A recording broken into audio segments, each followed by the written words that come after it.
একজনের হাতিয়ার উন্নয়ন, অন্যজনের অস্ত্র চিকিৎসক পরিচিতি। দুজনেই আশাবাদী ডায়মন্ড হারবার থেকে খালি হাতে ফিরবেন না তারা।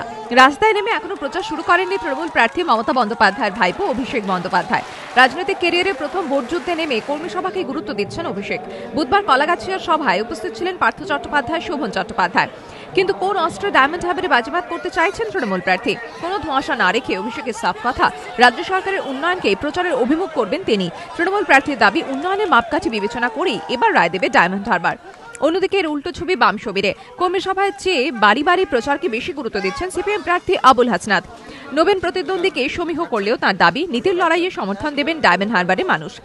চিকিৎসক হিসেবে সাধারণ মানুষের মধ্যে কাজ করার অভিজ্ঞতাও তাকে সাহায্য করবে বলে আশাবাদী সিপিএম প্রার্থী। গরিব মেহনতি মানুষের দিকে আমার চিকিৎসাটাকে ব্যবহার করা এবং তাদের সহানুভূতি পাওয়া, এটাই হবে আমার মূল উদ্দেশ্য। আমি আশাবাদী এবং সারা খুবই ভালো আছে, এটা আমার মনে হয়। 2009 সালে নির্বাচনে ভোট প্রার্থী হিসেবে ডায়মন্ড হারবার আসন থেকে প্রায় 1.5 লক্ষ ব্যবধানে জেতেন তৃণমূল প্রার্থী সোমেন মিত্র। এখন তিনি কংগ্রেসে। লড়াই এবার চতুর্মুখী। এই পরিস্থিতিতে লড়াইয়ে শেষ হাসি কে হাসে, অপেক্ষা 16ই মে। জয়দীপ হালদারের রিপোর্ট, এবিপি আনন্দ, দক্ষিণ 24 পরগনা।